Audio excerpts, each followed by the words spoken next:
అండి, నమస్తే. Welcome to విజయ మా ఊరు ఆడియో బుక్స్ ఛానల్. నేను విజయలక్ష్మిని. ఫ్రెండ్స్, కథా స్రవంతిలో ఈ రోజు మరో చక్కటి కథతో మళ్ళీ మీ ముందుకు వచ్చానండి. ఈ రోజు మీకు వినిపిస్తున్న కథ శ్రీ గుడిమెట్ల గోపాలకృష్ణ గారి డ్యూటీ కథను వినిపించబోతున్నాను. ఈ కథ నేపథ్యం అంతా రైల్వే శాఖకు సంబంధించినటువంటి నేపథ్యంలో సాగుతుంది. జనరల్ గా మనం రైలు ప్రయాణం చేయని వాళ్ళంటూ ఈ రోజుల్లో ఎవరు ఉండరు. కనీసం నెలకు ఒకసారో లేకపోతే 6 నెలలకు ఒకసారి ఎప్పుడో ఒకసారి రైలు ప్రయాణం చేస్తూ ఉంటాం. తరచుగా డ్యూటీల మీద రైలు ప్రయాణం, ప్రతిరోజు రైలు ప్రయాణం చేసేవాళ్ళు డ్యూటీకి వెళ్ళడానికి కానీ డ్యూటీ నుంచి మళ్ళీ రావడానికి కానీ ఏదో ఒక పని మీద తరచూ రైలు ప్రయాణం చేసేవాళ్ళు రెగ్యులర్ గా చేస్తూ ఉంటారు. అయితే ఈ సందడి ఇవన్నీ కూడా మనకు అలవాటైనవే. అయితే ఈ రైలు ప్రయాణం చేస్తున్న మనకి రైలులో వెళుతున్నప్పుడు సందడి అయితే అర్థమవుతుంది, కానీ ఈ రైలు మనం నడవడానికి వెనుక ఉన్నటువంటి డ్యూటీ మనకి గోపాలకృష్ణ గారు కథలో మనకి తెలియచేశారనమాట. ఈరోజు మీకు వినిపిస్తున్నాను గుడిమెట్ల గోపాలకృష్ణ గారి డ్యూటీ కథానిక. కథను పూర్తిగా వినండి. నచ్చితే గనుక తప్పకుండా లైక్ చేయండి, షేర్ చేయండి, కామెంట్ చేయండి. మరి కథలోకి వెళ్ళిపోదాం, పదండి.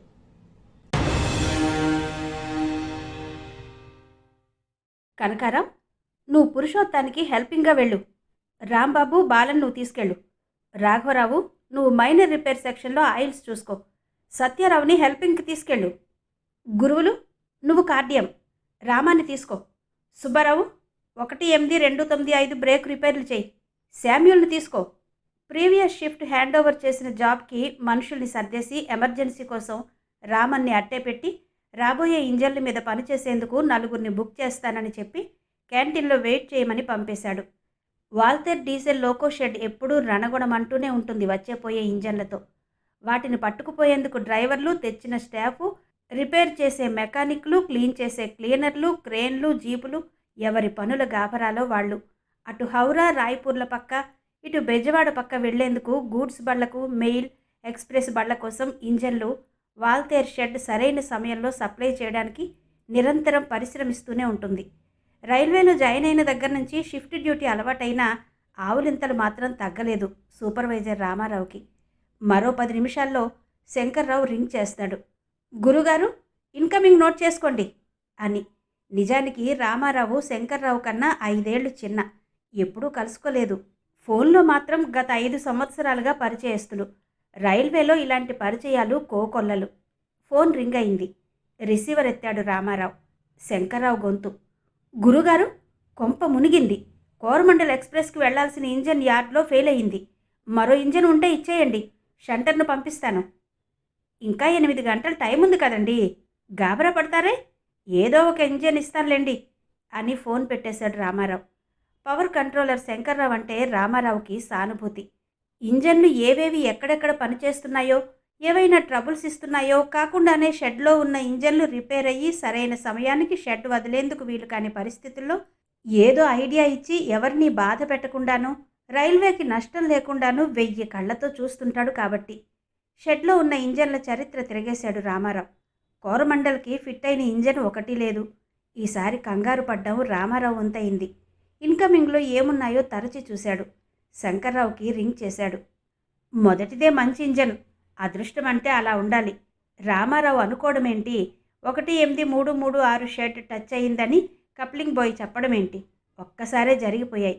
ఫోన్ రింగ్ అయింది. రామారావు రిసీవర్ ఎత్తాడు. ఇంజన్ షెడ్కు వచ్చే దారిలో లైన్ షెడ్ వైపుగా చీలిన దగ్గర మరో ఇంజన్ పట్టాలు తప్పింది. సరిరా, మరి రావాల్సినవేవి 4-5 గంటల వరకు షెడ్ పక్క రాలేవు. శంకర్రావుకి రింగ్ చేసి 1-8-3-3-6 నామినేట్ చేయొచ్చని చెప్పాడు. థ్యాంక్ యూ అని ఫోన్ పెట్టేశాడు శంకర్రావు. సమస్య శంకర్రావుకి అంతటితో పరిష్కారమైంది. కానీ రామారావుకి తగులుకుంది. 1-8-3-3-6లో డీజిల్ ఆయిల్ పోసుకుని రావాలి, ఇంజన్ కడిగించాలి, మూతి తిప్పాలి, రిపేర్ బుక్లో డ్రైవర్లు బుక్ చేసిన రిపేర్లు చేయించాలి. అప్పుడు షంటర్, వాక్యూమ్ వగైరా టెస్ట్ చేసుకుని రైట్ టైంలో షెడ్ వదలాలి. 1-8-3-3-6ని ఇంజన్లకు మైనర్ రిపేర్లు చేసే బేలోకి ఎక్కించారు. రాత్రి 1:30 5 ఫిట్టర్లని 5 పనులకు పురమాయించాడు రామారావు. బండి పరిగెట్టడానికి పనికొచ్చే చక్రాలు తిరగడానికి పళ్ళ చక్రాలు తగిలించుంటాయి. వాటికి గేరు కేసులుంటాయి. వాటిలో గేర్లు ఒరిపిడి లేకుండా పనిచేయడానికి కార్డియం అనే నల్లని ముద్ద గురువులనే ఫిట్టర్ వేస్తుంటాడు. గురువులు, నీ చేతులు ఎప్పుడూ తెల్లగానే ఉంటాయి అని రామారావు సరదాగా జోకులేస్తాడు ఎప్పుడూను. అదేంటి సార్, నా ఇంజన్లు ఎప్పుడైనా ఫెయిల్ అయ్యాయా అంటాడు గురువులు. నిజమే, గురువులకి గత 15 సంవత్సరాలుగా అదే పని. చాలా రకాలుగా చాలా ఇంజన్లు ఫెయిల్ అయ్యాయి, కానీ కార్డియం లేకపోవడం వల్ల గేర్లు పాడైనట్టు రికార్డులో లేదు. అదే గురువుల ప్రత్యేకత. ఇంజన్ త్వరగా టెస్టింగ్ అవుతోంది. అవసరం ఉన్నా లేకపోయినా బోల్డ్ అని రిపేర్లు బుక్ చేసేస్తారు డ్రైవర్లు. త్రాటిల్ ఇప్పి పరిగెత్తమంటే పరిగెడతారు, కానీ ఒక్క లీకు అరెస్ట్ చేయమనండి చూద్దాం. వాళ్ళకి 1500 జీతం. నేను కష్టపడి రిపేర్ చేసినందుకు 500 నా జీతం. వేదాంతం మాట్లాడతాడు లీడింగ్ మెకానిక్ రాజు. చేతుల నిండాను గుడ్డల మీదను నల్లటి మరకలతో రాజు వచ్చేదాకా ఇంజన్ కదులుతుందా లేదా అని రామారావు ప్రాణాలు టవ్వు టవ్వుమంటూనే ఉన్నాయి. సార్, కంప్రెషర్ బౌ పైపు నట్టు వదిలేసింది. Main reservoir air loading unloading అవ్వడం లేదు.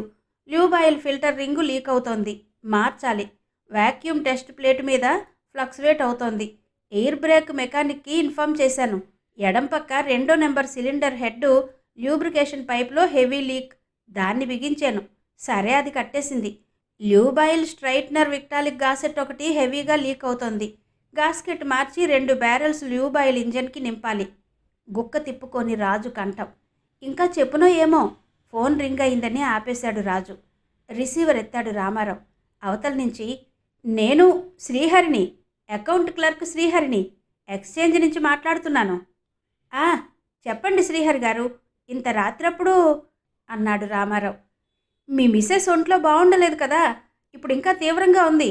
మీరు అర్జెంటుగా రావాలి. రైల్వే ఆసుపత్రికి తీసుకెళ్తున్నాం చెప్పాడు శ్రీహరి. అలాగే, వస్తున్నాను.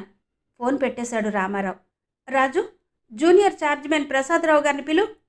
2 నిమిషాల తర్వాత ప్రసాదరావు రాజు కలిపి షిఫ్ట్ రూమ్లోకి వచ్చారు. ప్రసాదరావు గారు, అర్జెంటుగా నేను ఇంటికి వెళ్ళాలి. మా ఆవిడ ఒంట్లో బాగలేదు, ఆసుపత్రిలో జాయిన్ చేశారట. Sorry sir, Coromandel Janata express ఇంజన్లు షెడ్ కదిలే టైం అది. మీరు వెళ్ళిపోయారంటే ఆ ఫోన్లు నేను అటెండ్ అవ్వలేను. నాకు ఈ షిఫ్ట్ డ్యూటీ కొత్త కదా. మొన్నటి వరకు ఓవర్ హాలింగ్ బెంచ్లో పనిచేశాను. మీరు చేయాల్సిందేం లేదు. శంకర్రావుతో నేను చెప్తాను. రాజు కోరమండల్ ఇంజన్ రెడీ చేస్తున్నాడు కదా అన్నాడు రామారావు. సారీ, నా పనితోనే నేను పడలేకపోతున్నాను. తెల్లారేసరికి ఆఫీసర్లందరి ఇళ్లకి పొజిషన్ పాటలా పాడాలి. నాకు తెలీదు అన్నాడు అతను. పోన్లేండి, వెళ్ళి మీ పని మీరు చూసుకోండి. రామారావుకి గతంలో జరిగిన సంఘటనలు ఒక్కొక్కటే కళ్ళ ముందు తిరుగుతున్నాయి. ఈరోజు డ్యూటీకి వెళ్ళకురా. సత్యవతికి 3 రోజులై ఒంట్లో బాగా లేదు కదా, బాగా నీరసించిపోయింది. రాత్రికి ఎలా ఉంటుందో. డాక్టర్లు ఇచ్చిన మందు వల్ల ఏమీ తగ్గినట్టు లేదు. ఎలా అమ్మా? ఈ రాత్రి నేను డ్యూటీకి వెళ్ళకపోతే ఫోర్మెన్ ఇంటికి కాల్ వెళ్తుంది. అర్ధరాత్రప్పుడు అతను మాత్రం ముందు చెప్పకపోతే ఎవరినని రాత్రికి రాత్రి అరేంజ్ చేయగలడు? ఈ రాత్రి డ్యూటీ అయిపోతే రేపు ఎల్లుండి రెస్టే కదా. రేపు మరో డాక్టర్ దగ్గరికి తీసుకెళ్దాంలే. డాక్టర్ సరిగ్గా డయాగ్నైజ్ చేయలేదేమో అన్నాడు రామారావు. నేను చెబుతూనే ఉన్నానురా నీకు, ఇది పచ్చకామెర్ల కిందే తిరిగేసింది. నీకు ఆ డాక్టర్కి తెలీదు అంది అమ్మ. రేపు డాక్టర్ని మారుస్తాలే అమ్మా. రాత్రికి దానికి గ్లూకోజ్ నీళ్లు మందు ఇస్తూ ఉండు. అన్నం సహించక చేతులు కడిగేసుకున్నాడు రామారావు. కొడుకు వంక ఆప్యాయంగా నిస్సహాయంగా చూసింది వెంకటలక్ష్మి. ఆమె కళ్ళలో నీళ్లు తిరిగాయి. కోడలు మంచం పట్టిందంటే ఆమెకేం తోచదు. రేపు డ్యూటీ నుంచి రాగానే తోటకూర కాడలా మంచం ఎక్కేస్తాడు, రాత్రంతా డ్యూటీ చేసినందువల్ల. అది ఆమె ఆలోచన. మరేం బెంగలేదు. రేపు ఉదయం మంచి డాక్టర్ దగ్గరకు తీసుకెళ్తాను. ఈ రాత్రికి నిశ్చింతగా ఉండు భార్యను ఓదార్చాడు అతను. ఏమోనండి, నాకు భయం వేస్తోంది. సత్యవతి మాటలు నూతిలోంచి వస్తున్నట్టు. భయం లేదు. రేపు డ్యూటీ నుంచి వచ్చిన వెంటనే వెడదాంగా. ప్రకాశ్రావు గారని ఎంబీబీఎస్ డాక్టర్ గారు ఉన్నారు. ఆయనకి క్లినికల్ ల్యాబొరేటరీ కూడా ఉంది. అక్కడికి వెళ్దాం. మనకి పాపో బాబో ఉంటే నాకు ఈ బెంగ ఉండేది కాదండి. నేనేమైపోయినా మన గుర్తుగా మిగిలి ఉండేది. పిల్లలు పుట్టకపోవడం దురదృష్టం అందామె. అదేంటి సత్య, అంత బేలగా మాట్లాడతావు? మన దురదృష్టం కొద్దీ క్రితంసారి మిస్క్యారేజ్ జరిగింది, కానీ లేకపోతే ఈ పాటికి బాబో పాపో మన ఇంట్లో ఆడుకుని ఉండేది కదా. పిచ్చి పిచ్చిగా ఆలోచించక రెస్ట్ తీసుకో. మళ్ళీ ఫోను. శంకర్రావు. ఇంజన్ ఎలా ఉందండి గురువుగారు? కాంట్ బట్ కదా, ఎలాగోలా ఇస్తానులేండి. ఎవరి బాధ వారిది అనుకుంటూ రిసీవర్ పెట్టేశాడు రామారావు. క్విక్ రాజు, ఒక్కొక్కటే ప్రారంభించు. చేస్తాను సార్, కానీ 8లోగా అవుతుందని గ్యారంటీ లేదు. ట్రై చెయ్యి, వెళ్ళు, డోంట్ వేస్ట్ టైం. రాజు అలా వెళ్ళాడో లేదో గేర్ కేసు బోల్టులు బిగించే నారాయణ బిక్కమొహం వేసుకొచ్చాడు. ఏంటి వాయ్, చనువుగా అన్నాడు రామారావు. ఇంజన్ లక్కీగా వచ్చేసింది sir. Number 1 gear case bottom బోల్ట్లు డ్రాప్ అయిపోయాయి. హ్యాంగింగ్ బోల్ట్లు ఉన్నాయి. సైడ్ బోల్టుల కోసం ట్రాక్షన్ మోటార్లో థ్రెడ్స్ లేవు. మీరెలా చేస్తే బాటమ్ బోల్ట్లు బిగించి తోసేస్తాను. నెంబర్ 2 హ్యాంగింగ్ బోల్ట్ గేస్తో కట్ చేసి తీయాలి.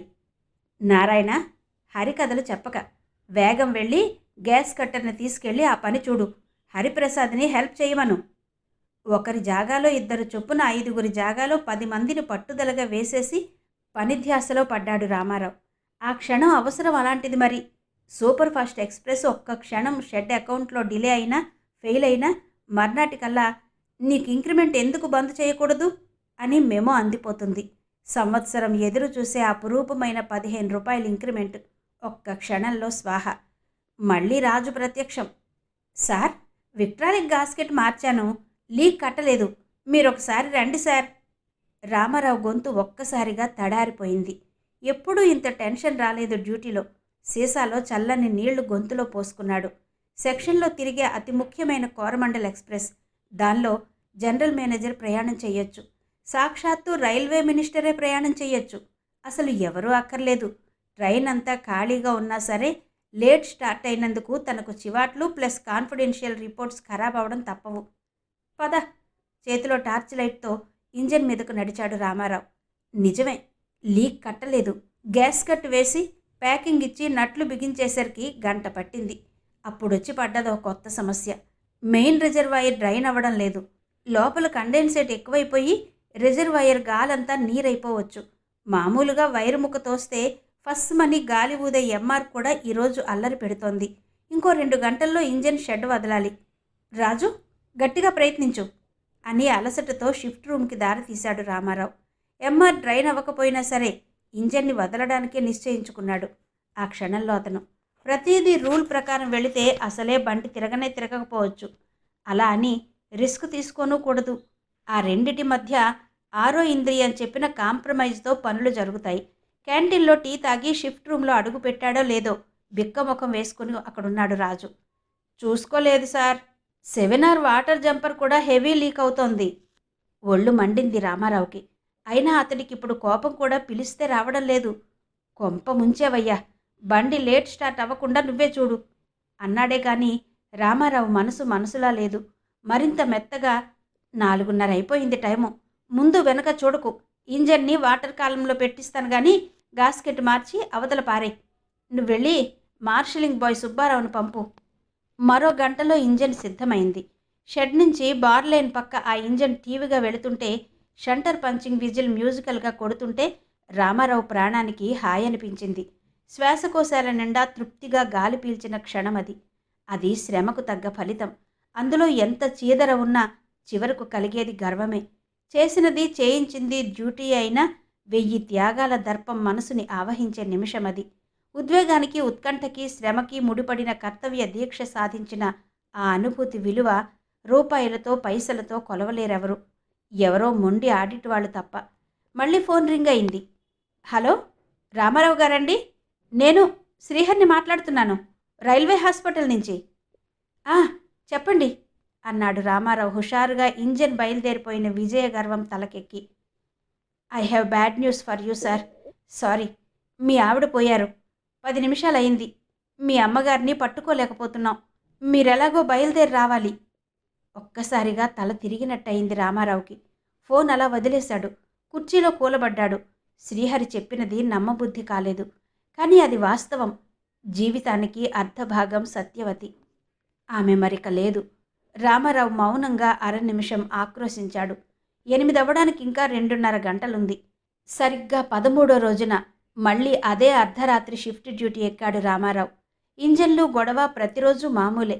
పిట్టర్లను కసురుతూ ఉండాలి. గుండెల పొరల్లో నుంచి ఆత్మీయత వాళ్లకు పంచాలి. వాళ్ల రక్తాన్ని వాడుకుని మనసుల్లో అమృతం పొయ్యాలి. అల్మారాలో ఆఫీస్ ఫోల్డర్లో మీదనే ఉంది. 5 చేత చేయించాల్సిన పనికి డెలిబరేట్గా 10 మందిని బుక్ చేసి ప్రభుత్వ నిధులను వృధా చేసినందుకు ఛార్జ్ షీట్. రామారావు దాన్ని చూసి సంతకం చేశాడు. ఆ 8 గంటలు నిర్లిప్తంగా గడిచాయి. ఆ రోజు కోరమండల్ ఎక్స్‌ప్రెస్ సకాలంలో వెళ్ళింది. కానీ తన జీవిత భాగస్వామిని ఆ కాలంలోనే వెళ్ళిపోయింది.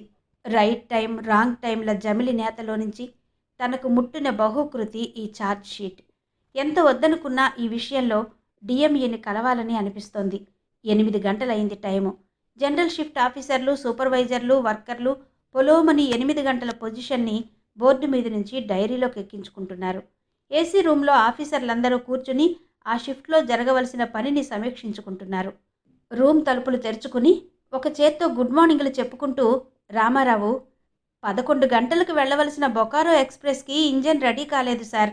18339 చక్రాలు 100 km స్పీడ్కి తట్టుకునేట్టుగా లేవు.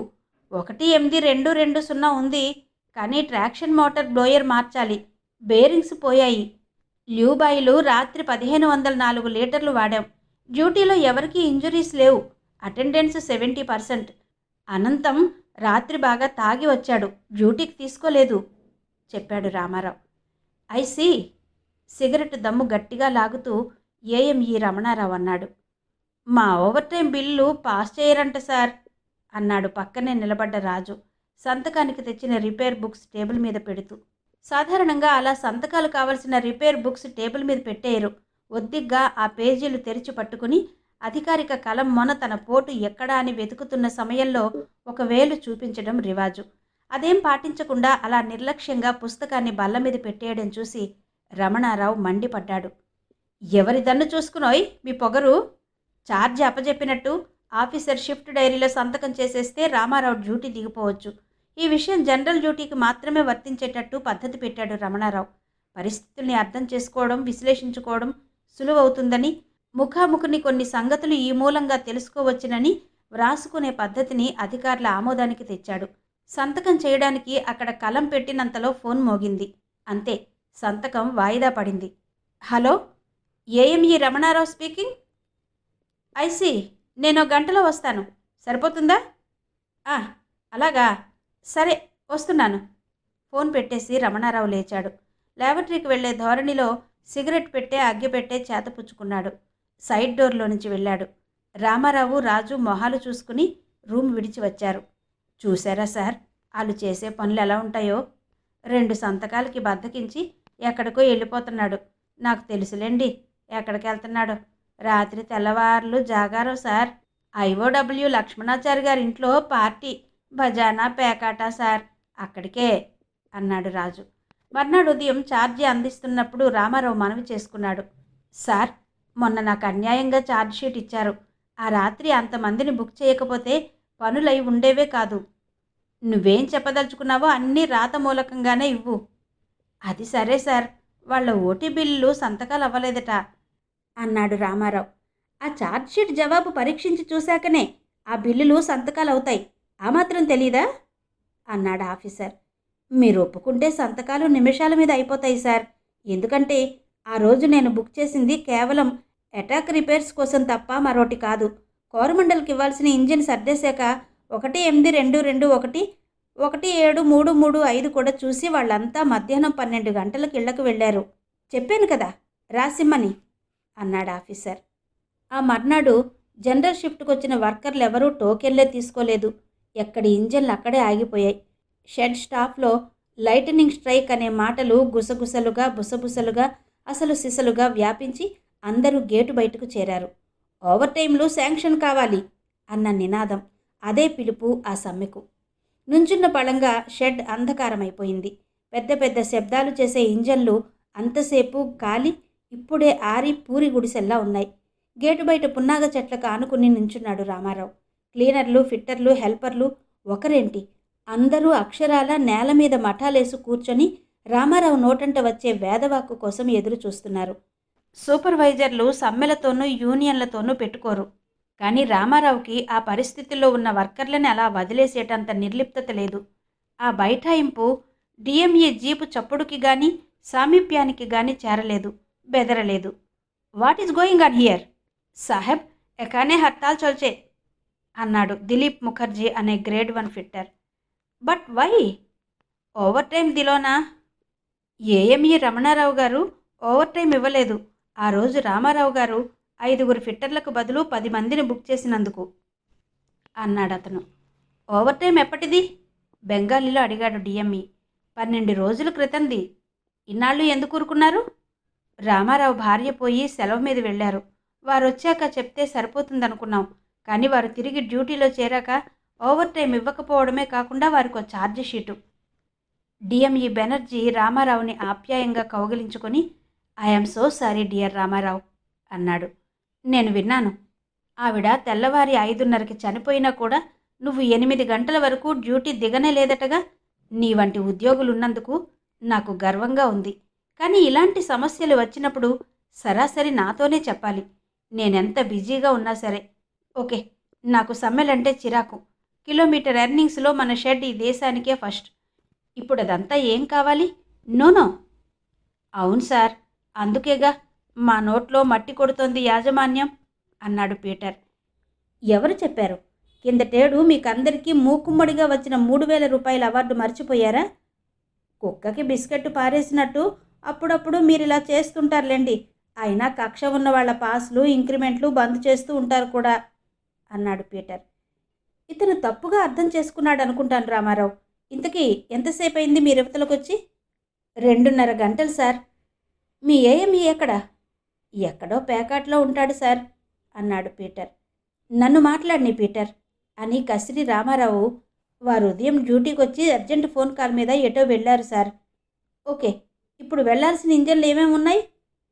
18371, 18375, 19299 గూడ్స్ బళ్లకు, 18223 బొకారో ఎక్స్ప్రెస్కు వెళ్ళాలి. సపోజ్ నేను మీకు రావాల్సిన ఓటీలు ఇచ్చేస్తాననుకోండి. అంతేకాక అది రామారావు శాలరీకి డెబిట్ కాకుండా చూసేనే అనుకోండి. ఆ 4 ఇంజన్లు షెడ్ నుంచి రైట్ టైం వెళ్ళిపోతాయా? బెనర్జీ సూటిగా రామారావు ముఖంలోకి చూశాడు. రామారావు 100ల సంఖ్యలో ఉన్న తన సేన వైపు చూసుకున్నాడు. ఆ చూపు తిన్నగా రాజుకు గుచ్చుకుంది. రాజు సింహాద్రి వైపు చూశాడు. సింహాద్రి దిగ్గున లేచాడు. ఫ్యాంట్ కంటుకుంటున్న దుమ్ము దులుపుకుంటూ లేచినవాడు ఎవరితోనూ మాట్లాడకుండా సరాసరి ఇంజన్ మీదకి వెళ్ళిపోయాడు. బెనర్జీ రామారావుకి షేక్ హ్యాండ్ ఇస్తూ, అందుకే నాకు సింహాద్రన్నా అలాంటి వేలాది వర్కర్స్ అన్నా ఇష్టం. ఫిట్టర్ నుంచి డిఎం వరకు ఈ రైల్వేలో ఎవరికైనా అత్యంత ప్రియమైనది ఒకే ఒక్కటి. అదే పని, అదే డ్యూటీ, అదే నిజాయితీ అన్నాడు. మీరు మెచ్చిన ఆ గుణాలకు అవమానం అగౌరవం కలగవు కదా సార్? 15 గంటలో డీజిల్ లోకో షెడ్ నుంచి ఆహ్లాదకరమైన రణగుణ ధ్వనులు వినిపించాయి.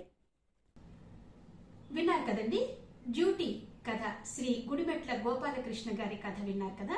మరి కథ మీద అలాగే ఆడియో మీద మీ అభిప్రాయాలు తప్పకుండా నాకు తెలియజేస్తారు కదా. మీ అభిప్రాయాల కోసం ఎదురు చూస్తూ, మీ కమెంట్స్ కోసం ఎదురు చూస్తూ మరో చక్కటి కథతో మళ్ళీ మీ ముందుకు వస్తాను. అంతవరకు సెలవు, నమస్తే.